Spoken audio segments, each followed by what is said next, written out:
Hey everybody, MorbTron here. Today is June 2nd, 2020, which makes it a Tuesday and a reset day. And we are in our final week of Season of the Worthy. Season 10 is almost done. In fact, if you actually go to the Seasons page, it says Season ends 6 days, 23 hours, and this is at reset. So, this is the final week. If you want to complete your Season of the Worthy Season Pass to get all of the good stuff, this is your last week to do so. So, get to it if you haven't yet, because, I mean, some of the stuff's pretty good. The shotgun's good. You get the ornament for the shotgun close to the end of the Season Pass, so definitely worth getting if you find yourself liking cosmetic items for sure.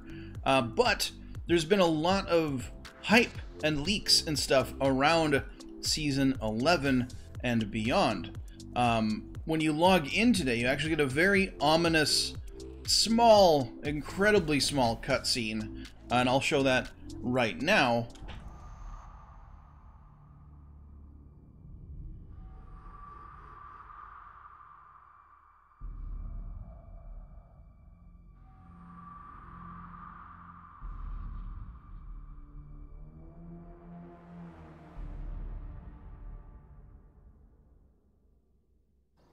But along with that little ominous cutscene of the black Dorito ship flying past Jupiter farther into our solar system, there was another thing that Bungie put up on their Instagram page, but then took down just a few minutes later. Maybe it was too early. Maybe they just wanted it to leak out a little bit. Who knows? But I'll give you a spoiler warning right now. If you don't want to get spoiled, I would say skip about 20 seconds ahead right now.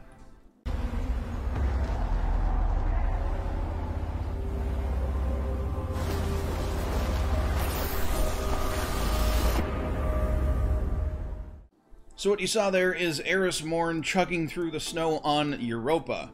So that'll be interesting to see where that goes and if we actually go there for Season 11. But talking about stuff this week now, and what there is to do in Destiny 2. Well, this of course is the final week of Season 10, meaning that there's nothing new going on this week. It's just the final week of Season 10 wind down, so if you're still looking to get your stuff done, that is going to go away once Season 11 starts. This is your week to do so, like I said earlier.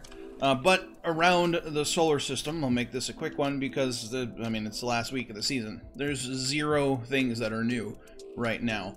In the Vanguard, if we go to the Ordeal, it is actually the Insight Terminus. So if you're looking to get that last little bit of power, a little bit of upgrades, maybe farm for materials, you'll have to deal with the Insight Terminus.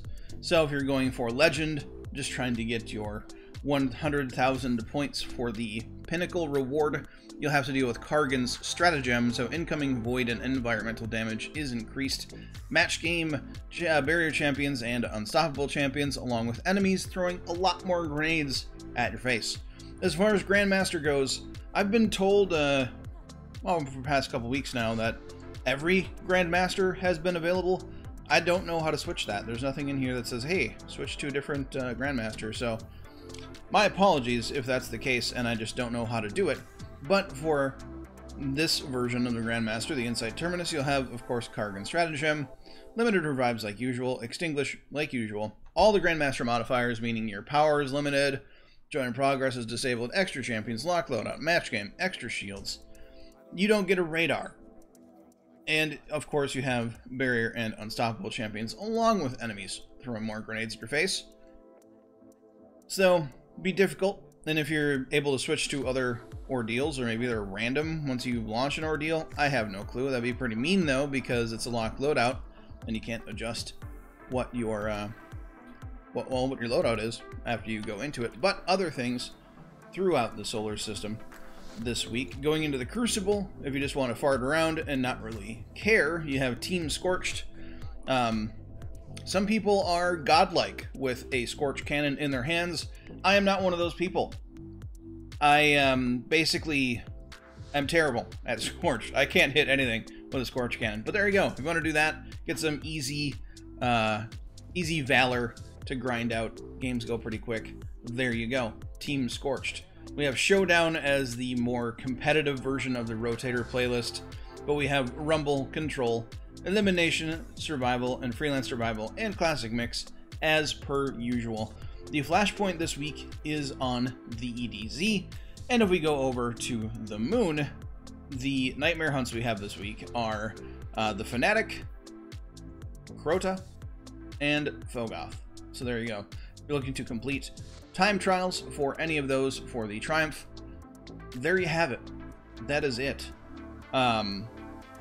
Yeah, and as far as the active bunker this week, that is on the EDZ as well. That's basically it. Well, let's check out the Eververse store to see what the final week of Season 10 is going to offer us. We have the Almost Almighty Shell. No, I don't want to purchase... I do not want to purchase silver. Just let me look at the shell. There we go. So you have your little ghost shell here, and he has taped some rulers to himself to make himself look like the Almighty. Speaking of the Almighty, what the hell's going on with that storyline? I would really like to know what's going on with the Almighty. We have the prized ivory weapon ornament. Now this is for a very good hand cannon that I greatly enjoy. It is the Austringer. Bring back 140 RPM hand cannons, please. We have the Saints Vocation ship. Pretty good looking ship, I gotta say. Very, I don't know, kind of reminds me of like Star Wars, like a Naboo type ship. Yeah, I don't know, it's shiny, very metallic, and has like the symmetrical wings. I don't know, it reminds me of Star Wars. Moving on, free stuff for this week. We have the weapon ornament for the Dustrock Blues. The shifting loyalties makes it kind of look more Fallen-esque as far as the weapon goes. We have the Carry the Load emote, where you're asking people to get in your backpack so you can carry them. Pretty neat. We have the Necrosis weapon ornament for the Recluse. If you want to purchasize that, I will go ahead and purchasize that, actually. There we go. We have the Cabal entrance for a Transmat effect. It's a Transmat effect, not that big of a deal. Other stuff we have for Bright Dust this week. Let's take a look here. We've got the Alright, Let's Go emote. Looks like you're very impatient. We have the Obsidian Wings ship. Looks very cool. Kind of looks like a stealth bomber, sort of. We have the Urban Commander Sparrow. It's a very weird contrail there behind it. Kind of flailing around in all purple and stuff. The rest of it's kind of blaze orange and camo. Not sure what you're trying to accomplish there. You're trying to both be seen and not seen at the same time. We have the All-In weapon ornament. This is like a Trials of Osiris weapon ornament for the Ace of Spades. Another Ace of Spades ornament. It doesn't make it look like Ace of Spades at all, actually. Pretty cool looking, but Osiris style weapon ornaments I just don't really care for. Then we have the, looks like it's Clovis 241 Ghost Shell. I don't know if that means Clovis Bray. It actually does say Clovis Bray right there at the top, so there you go. Gets your ghost and puts it in a little carrying case, little convenient carrying case for your ghost. And we have the Shoulder Hug multiplayer emote. I think this was for sale a couple weeks ago as well, but there you go. We have Golden Age Wine as a shader for purchase this week as well. Purple and gold, Minnesota Vikings colors. There you go. We have WARSAT Arrival as well. One more Transmat effect. But that's basically it. Nothing new to cover. No secret missions the last week of the game. Nothing. Just get your stuff done and mark your calendars for next week as Season 11 starts, and hopefully it's a good one. We'll see. But that's going to be the end of this video. If you want to show your support, hit the like button for me. Also, there's a community post on my channel. There will be, well, just click on the community tab on my YouTube page. That kind of goes over some stuff that's been happening recently in the world, and kind of where I sit on it. But there you go. If you want to show your support, hit the like button for me. I would greatly appreciate it. If you are new here, subscribe for more content. More frequent content will be returning next week when Season 11 starts, because hopefully I'll have a lot more stuff to actually cover, review, and explore with you all. With that being said, do not forget to have a good day, everybody, and I will catch you all next time.